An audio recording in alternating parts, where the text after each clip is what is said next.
조국 장관 가족 수사 이야기가 나올 때마다 우라가 치밀고 징글징글하다는 반응이 대부분입니다.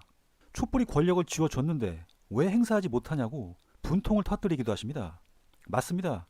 요즘 돌아가는 상황을 보면 속수무책으로 당하는 듯한 모습에 이해가 안 되는 분이 많으실 겁니다. 문재인 정부는 기무사를 해체했으며 국정원이 국내 정보 담당 기능을 폐지하는 등 이전 정부들이 비밀 누적 폐단을 하나씩 해체해 왔습니다. 그러나 가만히 생각해보면 해방 후 문재인 대통령님 이전 민주정부는 김대중, 노무현 대통령님의 10년이 고작이었습니다.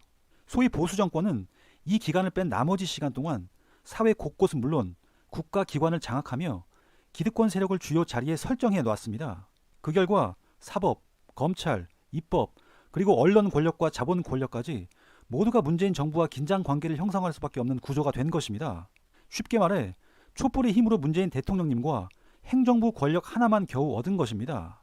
더군다나 문재인 정부가 개혁을 내걸었으니 국가기관의 웅크린 개혁 대상의 저항이 심하면 심했지 덜하지는 않을 것입니다. 문 대통령님의 임기가 벌써 2년 반을 맞았습니다. 이른바 적폐 고위 관료들은 남은 임기가 끝날 때까지 복지부동하며 저항할 것이 뻔합니다. 실제로 지난 5월 정부 관료가 말을 덜 듣는 것 같다는 이인영 원내대표의 발언이 화제가 되기도 했습니다.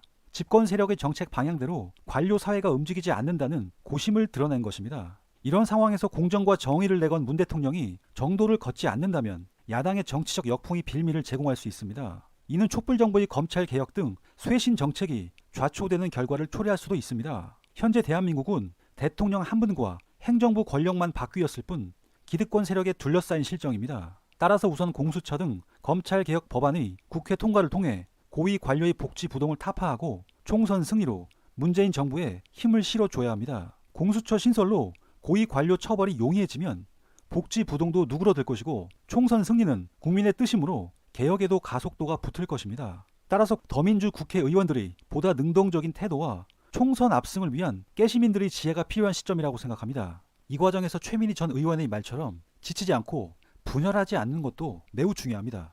그래서 오늘은 숨통이 트이는 긍정적인 소식도 전해드릴까 합니다. 요즘 KBS 뉴스를 안 보시는 분들이 많으실 겁니다. 김경록 PB 인터뷰 왜곡 논란과 시사 프로인 시사 직격의 한일 청구권 문제, 그리고 헬기 동영상 미제공 뉴스까지 요즘 KBS는 신뢰도 하락에 고전을 면치 못하고 있습니다. 급기야 시청료 거부 운동까지 벌어지며 민심 이반을 톡톡히 경험하고 있습니다. 그렇지만 고장난 시계도 하루에 2번은 맞는다고 웬일로 KBS가 진실 보도에 소개해 드릴까 합니다.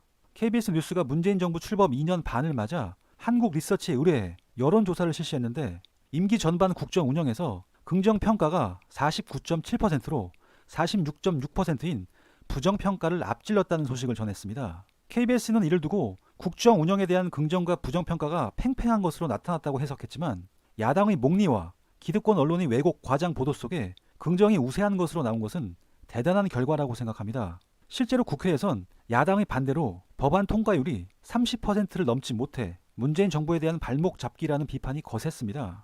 6일 더민주 이해찬 대표는 20대 국회에서 법안 통과율이 거의 30%도 안 되고 인사청문회를 통해서 한 번도 제대로 장관들 청문 절차를 정상적으로 임명한 적이 거의 없다며 야당이 발목 잡기를 했기 때문이라고 덧붙였습니다. 이인영 원내대표도 정쟁에 발목 잡혀 민생 법안이 처리되지 못하는 일을 막아야 한다며 민주당이 국회 혁신을 위해 앞장서겠다고 밝혔습니다. 문재인 정부의 경제 정책에 대한 언론의 왜곡 보도 또한 심각했습니다. 이와 관련 이봉수 세명대 저널리즘 스쿨 대학 원장은 한 공개 세미나에서 문재인 정부 소득 주도 성장 정책의 하나인 최저임금제와 관련해 2018년 한 해 동안 6개 경제지를 최저임금으로 검색하면 매체별로 최대 4,343건, 최소 2,232건의 기사가 뜬다며 대부분 기사에 해고 도미노, 고용 참사, 물가 폭등 등 부정적 제목이 달려있다고 부연했습니다. 이어 청년 실업 문제가 여전히 심각해도 최근 전반적으로는 고용이 늘고 저임금 노동자 비중이 줄어드는 등 소득 주도 성장 정책의 일부 성과도 나타나고 있지만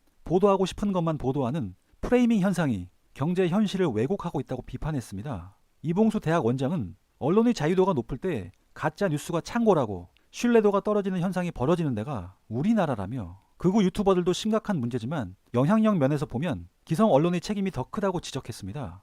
일부에선 KBS의 여론조사 결과를 편파적이라며 의심하고 있지만 문재인 정부의 비판적인 동아일보도 6일 비슷한 결과를 내놨습니다. 11월 1일에서 3일까지 동아일보가 리서치앤리서치에 의뢰한 반환점을 맞은 문재인 정부의 국정 여론조사에서도 긍정이 49.8%로 48.7%인 부정평가를 앞선 것으로 집계됐습니다. 그런데 동아일보는 이러한 결과를 제목으로 뽑지 않고 소제목으로 작게 알렸습니다. 자신들이 여론조사 기관에 의뢰한 결과이기에 보도는 했지만 문재인 정부의 성과를 평가절하하려고 꼼수를 부린 것으로 보입니다.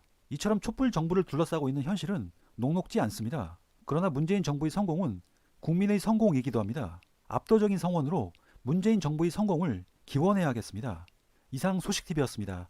알아야 하는 소식이었다면 영상 공유와 구독과 좋아요 부탁드립니다. 고맙습니다.